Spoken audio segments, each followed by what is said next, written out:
Oh, Okay. alright. We're Up All Night to Get Lucky by Tiobe. Summary. When Trix gets a flirtatious wink from Tony, he thinks all of his dreams have come true. But the town of Mills is troubled, and the humans have made an impact on the once peaceful life of the Milsians that the General is hard-pressed to reverse. After a broken relationship and the loss of his magic, can Trix ever learn to trust again? And will he learn that loving himself must come before he is ready to love others? Part 1 of 2. It's Trix, he snarls, glaring at the desk receptionist, Tricks. The receptionist, who looks bored out of her mind, has a head full of bright red curls and is wearing enough makeup to pass as a Mardi Gras float. Her emerald shimmers beneath the flickering light of those fluorescent bulbs running along the ceiling, her outfit glaringly out of place in this human-built prison of cluttered desks and humming computers. Well, Mr. Rabbit, she sighs, I'm afraid there is no available walk-in appointments today. The General's very busy, you have to understand, making sure everything comes together for the festival in the spring. She smiles, her cherry-red lips peeling back to reveal teeth as white as sugar cubes. But if you'd like, I can schedule a meeting for you in the first available slot. Let's see now.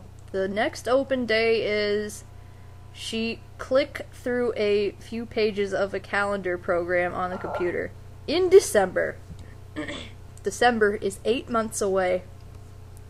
Trix simply waves a hand at the receptionist, then dismisses himself from the Mills Town Hall.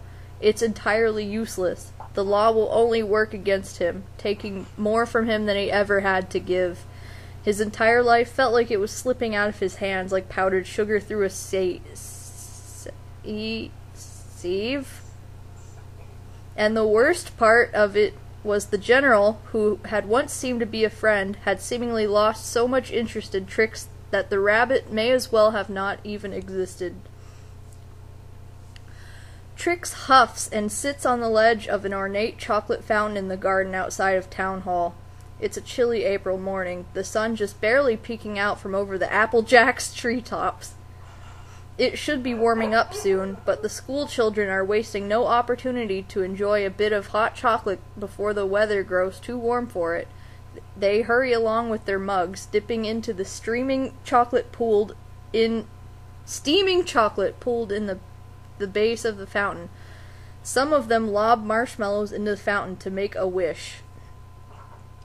Like many new things in Mills, the Applejack's trees were imported from Kellogg's, and even the thought of it makes Trix feel glum. He wishes he could dip a paw into the creamy chocolate just inches away and take a taste, but he's not allowed to do that. Not anymore. His once sweet life had been bittered by remorse. There had been a time when Mills was full of magic, when the creatures that roamed through the rainbow streets were free to live in peace and harmony, without need for rules or laws or town halls. There had been no silly taxes, no need to slave away at a job in exchange for strange paper currency which had to be exchanged for food and shelter. Once, Mills had even been free from the children and their bratty, whining ways. That was when the magic had been the strongest, thought Trix, before the children had learned to demand it for themselves whenever they pleased. Before the parents had gotten involved and scolded the Milsians for their magic and their way of life. Yes, life had once been good, before the humans had discovered Mills for themselves, overtaking community meetings and using their votes to override what the original Milsians wanted. It had been a strange, confusing time when the General had announced that humans were not now allowed to move into the town. He'd sworn that there was nothing to worry about, and that allowing humans to live beside them would help others to experience the joy of magic. But soon after the humans moved in, the General realized something quite shocking.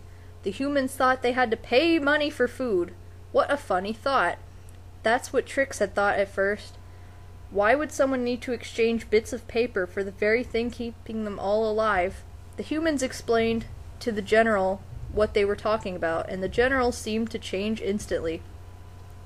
He liked that the humans thought that one should be stuck all day, doing something not fun in exchange for currency, just so that they could exchange the money for the opportunity to stay alive and in a warm bed. So he opened up shops and banks and theaters and restaurants for the humans to work out.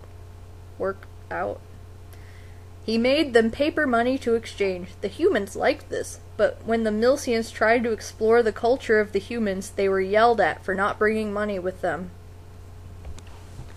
The only way to get money was to get a job. Slowly but surely, Milsians started working jobs as well.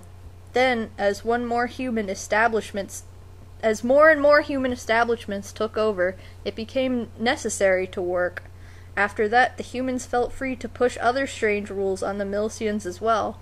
The parents demanded that the Milsians register themselves as adults if they were above a certain age, but Trix himself couldn't remember himself being born. He'd never looked any older or younger than he was now. He didn't have parents. None of the Milsians did. Soon he found himself paying taxes and being forced to sit on jury duty. The general loved it. He learned that children didn't possess the ability to make the decisions that the parents wanted them to. That meant that the children loved the Milsians, loved playing all day instead of going to school, and loved to eat sugar. Well, of course they did. Sugar was magic. Sugar made you feel good and happy, but no matter how much sugar the children ate, they still grew up and turned into adults. It was very sad. They lost their magic, becoming old, grouchy things that wanted nothing but money and power and broccoli. Eventually, the children grew up, and they had children of their own. They still bought the sweet cereals that the Milsians sustained themselves on, but only as a treat. As the human presence in mills grew and grew, so did their demonizing of sugar. But the general saw a solution. Just a few miles away, there was a town called Kellogg's. They'd lived... What the fuck am I reading? They'd lived alongside the humans for far longer, and had shaped their lives around pleasing them. Their foods had less sugar and more vitamins. The general asked that the Milsians and the Kelloggsians work together, building a team of superstars who could go out and interact with the humans to show them how good the magic of sugar truly was. Now, Trix had never been what a human would call attractive, but he was typically built for having come to life in mills. He was exceptional at magic, and his quick metabolism and hours of jumping and playing each day left him as a tall, skinny rabbit with quick reflex and a sharp mind. He'd gone up against thousands of other Milsians to become part of the team of representatives. Imagine his surprise when he got the job. The general himself had run the contest, and had told Trix he was a real charmer, saying he was wonderfully outgoing and enthusiastic with the little ones. Trix met the rest of the new team, including a happy-go-lucky leprechaun and a vampire from Mills who he'd seen around before, and a few new faces from Kellogg's. The general paraded them through both towns, hosting fun events and interviews. Trix felt like a celebrity. Soon, their little team became good friends, and sometimes more. Life was good, thought Trix, and he was sure that soon the humans would see how beautiful their land and culture was. Then, one day, before he can even notice it, it began. It was the day of the great annual Mills Festival, the grandest and most magical event of the entire year. There were exciting rides, petting zoos, clowns, magic shows, musicians, and as many rainbow-puffed cornballs that one could eat. Trix had spent most of his time telling the children about his adventures around Mills, and where he'd first come to discover the food named after him, Trix, when he was exploring the uncharted corners of the sugarberry forest. He glanced up for just a moment to the audience, and sitting there, watching him, was the tiger. Oh, no. Tony. Oh no. Tony had been on the team since it had started, but he was from Kellogg's, and had lived a much different life than Trix. He was tall, broad-shouldered, and physically strong. Rather than rely on magic, he was all brawn, participating in sports with the children without using any powers. He had a smile that could kill, and a deep voice that made Trix's insides light up like a jack-o'-lantern. Meeting Trix's eye, the tiger smiled and winked. Trix went back to his storytelling, trying to forget that it ever happened. Surely Tony wouldn't want him, he thought. Oh no, no, no! But later that night, Trix had big, strong arms around his waist and an unbelievably huge cock sinking balls deep into his ass. The tiger wrapped his tail around the rabbit's wrists, holding him in place, then spread Trix's legs even further apart, fucking him slow and steady. Trix had been so shy at first, apologizing meekly for his skinny legs, his skinny arms, but Tony had whispered huskily into his ear, saying, "They're great!"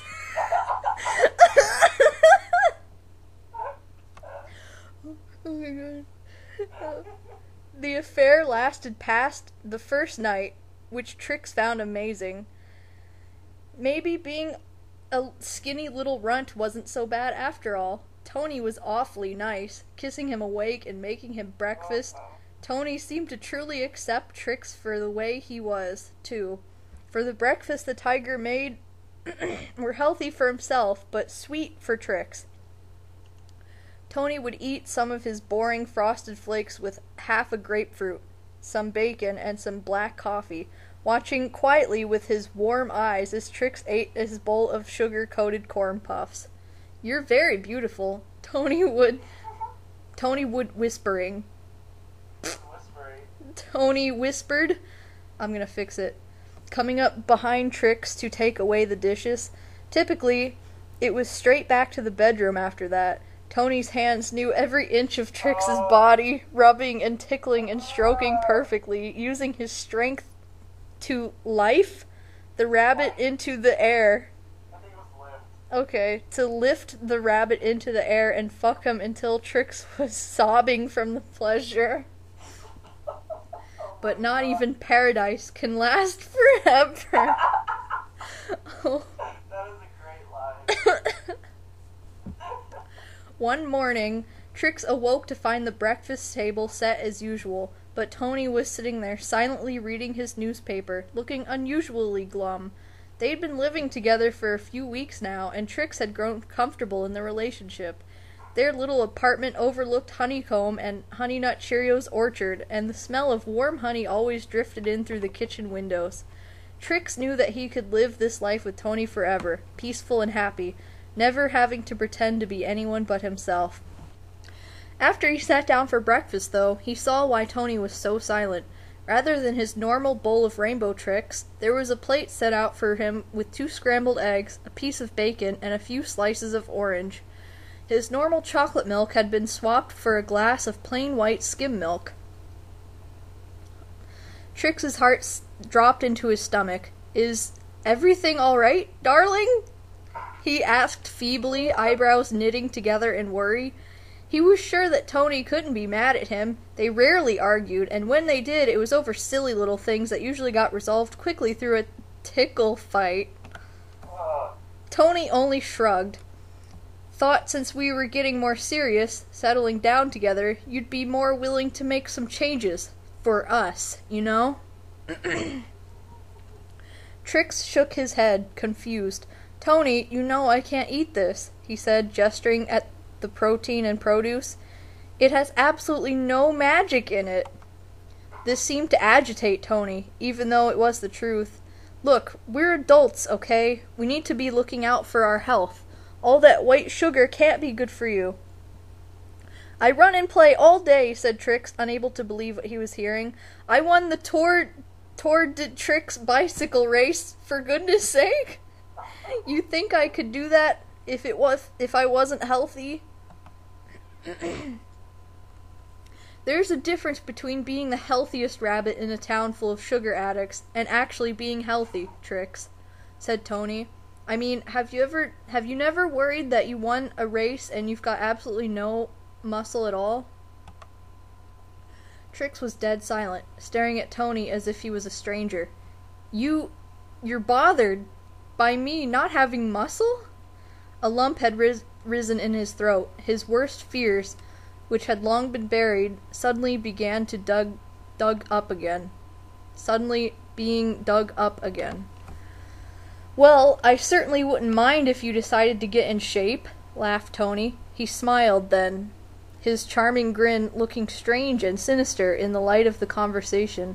Even if you didn't know it until the humans came in, we're grown-ups, and that means we have to leave the junk food and magic behind. We do? Sniffed Trix. Yes, we do, Tony said. I want to help you. You know I only want the best for you and me. I thought I'd start us out on the right food this morning. From now on, there's only good, wholesome food in the kitchen. I'm sure you won't mind that. I threw out the rest of the Trix and replaced it with the far more adult option of Quaker oats. Trix felt his world crumbling beneath him. You threw them out? Tony stood up, folded his newspaper, and came around to collect the dishes. When he leaned down to whisper into Trix's ear, he said, Of course, silly rabbit, tricks are for kids. Then he pecked his boyfriend on the lips and headed out into the living room to begin his daily workout regimen. While Tony began doing his pull-ups, Trix scampered into the bathroom and locked himself in. Everything around him was becoming horribly clear now, though he cursed himself for not seeing it from the beginning. Tony loved humans. He loved the way they used their hands to build things instead of using magic. He loved the way they ran and pedaled bicycles farther than flying through the air or transporting themselves by magic. Tony didn't like magic at all. In fact, he hated it. Magic didn't make you tough and muscular. It left you skinny and weak, because in order to do magic, you had to eat sugar. To Tony, sugar was no good. Trix may have been willing a few moments ago to choke down a breakfast of hot scrambled eggs and a glass of milk that was so thin it may as well have been water, but now his stomach was threatening to revolt against him. He turned the shower to drown out the noise if he heaved. It was a small blessing he didn't. So instead, he sat on the edge of the tub and cried, letting the water run for the better part of an hour. Tony never came to check on him, never asked if anything was wrong, didn't seem to care when Trix came out, eyes red and puffy, just slipped on his running shorts and said he was going for a 10-miler. Trix, feeling lost, started packing a suitcase to leave. But he stopped again. Where would he go? What would happen to the team if he and Tony broke up? What if this wasn't such a bad way to live after all, and he was just being stubborn? The humans and Kelloggsians lived healthy, so why couldn't Trix? So, he promised he would try. He would try to change. For Tony. For us. Like Tony had said. It might be hard at first, but it would get better, he told himself. It would get better. Instead, it only got worse. No longer was breakfast the only healthy meal of the day. It was lunch, dinner, and dessert as well. Fruit for dessert? Was Tony trying to kill him? Tony assured him that there was enough sugar in fruit. But sure enough, the magic in Trix's veins grew weaker and weaker, and then disappeared altogether. Trix had never been without his magic before. It was scary. Tony assured him that if he'd only exercise, he'd soon find out he didn't need magic, because he'd get strong. Trix tried to play games and sports with the children. He tried to run and jump and get fit the way Tony did. Trix ate protein and fruit for breakfast, vegetables for lunch, and more protein and vegetables for dinner. He tried lifting weights and swimming and going for jogs. And how happy Tony seemed with him. At first, anyway. Tony was so excited to see Trix trying to get fit and exercise, and after a few weeks, there was no results at all. It got dismal after that. Perhaps under different circumstances, the sports could have kept being fun, but they were getting stressful and upsetting for Trix. Rather than feeling stronger, he only felt weaker. TweetDeck, shut up. Where was I? He had started out with being able to do 30 push-ups the first day without his magic, but now he couldn't do any at all. He couldn't swim, he couldn't run. He couldn't even walk up the stairs without getting winded. He felt sick all the time, and his libido was completely gone. Still, he was in love with Tony, and he watched his boyfriend play with the children in the park. He knew that one day he wanted them to have children together and raise a family. But children can't raise themselves, Tony reminded him. An adult has to raise them. So Trix continued trying to be an adult, no matter how sick it made him feel. After months of no sugar and no magic, Trix looked at himself in the mirror and was horrified. He was skin and bones. There were bags under his eyes, his fur was thin, and his nose was dry. Tony had begun taking notice to his abysmal state of health, and began firing shots that he declared were only jokes, even though they hurt Trix's feelings. Still so skinny, Rabbit, he would say, pushing more tofu into the rabbit's direction. Maybe if I roll a strawberry and some sugar, you'll actually eat it. The comments continued for a while, but then even Tony seemed to tire of belittling Trix. Rather than bother with it, Tony became distant instead. They no longer chatted over meals, or kissed hello and goodbye, or played board games together. They didn't spend any time together at all. Tony spent all his time at work or at the park. Whenever Trix asked if Tony could free up just an hour or two during a weeknight to be around each other, Tony always found an excuse as to why he had to stay late at the office. They definitely didn't make love anymore either. Thank fucking God. Still, it took Trix by surprise the day he came home early to surprise Tony and found the tiger lying flat on his back in the living room with Sunny perched above him riding his cock. What? Is Sunny the bear from, I don't know, actually. Honey Smacks? McKinley, look up who Sunny is. I am. Who the fuck is Sunny? I'm gonna take another drink.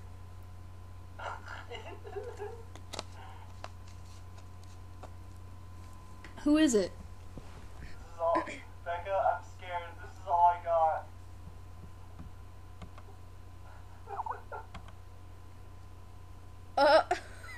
I don't think that's what they meant. Hold on. I typed in Sunny cereal. That's what I typed in. Sunny cereal mascot? Oh, he's the Cocoa Puffs bird. Apparently. Oh. Oh, great. Oh. Oh, great. Okay. Let me continue reading. Trix froze in the doorway, shell-shocked. Sunny, the sun's rays... What? What is this?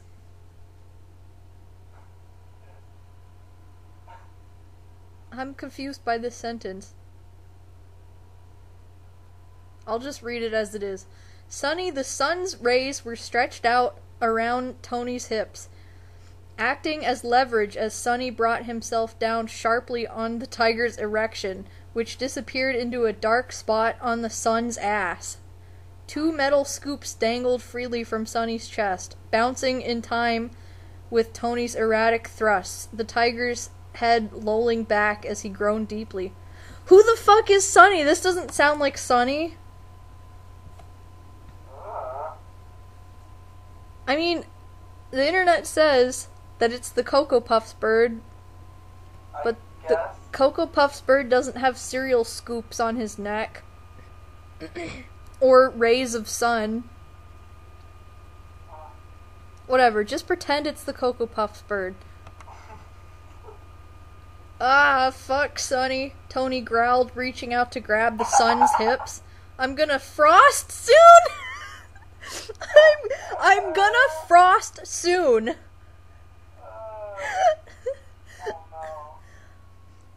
A bright, solid beam of light on Sunny's front grew harder and longer until it brushed against Tony's abdomen, the friction on the sun's cock bringing Sunny close as well.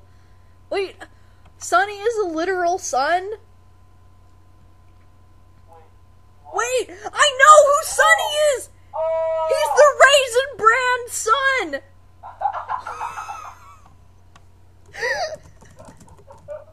No! It's the Raisin Bran son! Of all the mascots, they picked the Raisin Bran son? I didn't even know he had a name!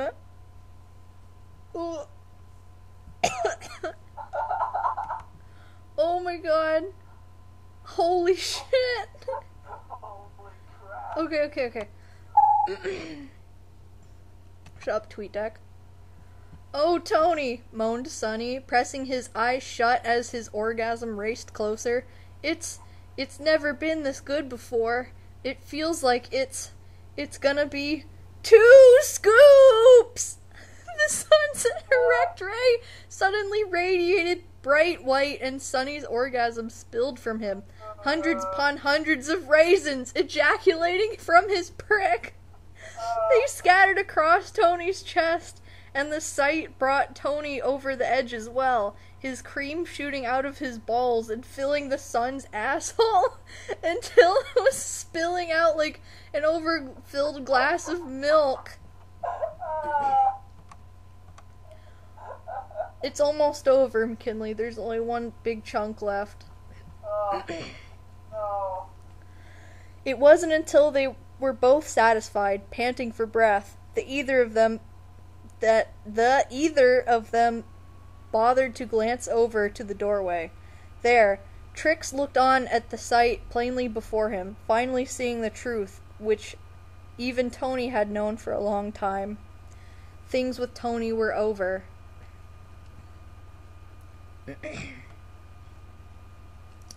After he'd packed his bags, for real this time, and screamed out all of the frustrations he'd felt in the past months right into Tony's face, Trix stormed out of the apartment and called every friend who might be willing to let him crash on their couch for a while. Buzz claimed he couldn't, since his nephews took up enough space already, and Chocula claimed it wasn't a good time, since he and Frankenberry had just had a bit of a tiff as well. Finally, he called Lucky. He'd never been as close to Lucky as he'd been with the others. Lucky had stayed determined to keep true to himself, never letting the humans have his cereal without his permission. At the time, Lucky's decision to not freely share everything had seemed extreme and cold-shouldered, but now Trix thought he might need someone who knew what it was like to really be a Milcian. Lucky, thankfully, said that his couch was free and open for Trix to come sleep on for as long as he needed. They still barely saw each other. Lucky was busy hiding his cereal, and was an overall private leprechaun, and Trix was busy with the separation. He'd foolishly signed the legal documents a while back when Tony asked if he wanted to be a civil union, Tony asked if he had wanted to be a civil union, claimed it would help with taxes and insurance. Well, as it turns out, he'd trusted Tony enough that he'd agreed to put the tiger in charge of all his finances and business endeavors, and now, in the worst turn of luck ever, Tony owned the Trix cereal. He'd wasted no time in changing the shape of the cereal, as well as slapping "Tricks are for kids" onto the box like some sick joke. And the commercials, they were the worst. Some idiot stunt double who looked like Trix running around, trying without success to get a bowl of Trix from a group of idiot kids. It was shameful. It was embarrassing. It made Trix feel even more shitty than he already did, and that was saying something. The most horrific slap in the face, though, came when Trix was sent and order from the general's office that said Trix was no longer allowed to have any sugar in Mills ever again. It seemed that Tony had made up horrible lies about Trix, and because Trix was still in the favor of the general, the old man had no problem with helping Tony fight his dirty battles. And the AC just kicked on. Finally, one night, during one of the rare evenings where he actually saw Lucky around in his own apartment, the leprechaun had made them both some tea and sat down with Trix to talk about what had been going on. Lucky was appalled that Tony would dare steal Trix. The leprechaun told Trix that he needed to go to the general straight away and get this all sorted out. So that's how Trix ended up here, emotionally deflated and mentally fatigued, sitting alone beside a fountain full of delicious chocolate which he couldn't touch in his own hometown. There were so many things he needed and wanted right now. A nice place to live, a new beginning, his magic to return, but most of all, he needed a friend. He dragged himself up from the fountain and slowly headed back to Lucky's apartment, thanking the universe that he still had at least one person left in the world who could be happy to see him. Notes: Bicycle race is General Mills canon. God bless. That was a story. It's over.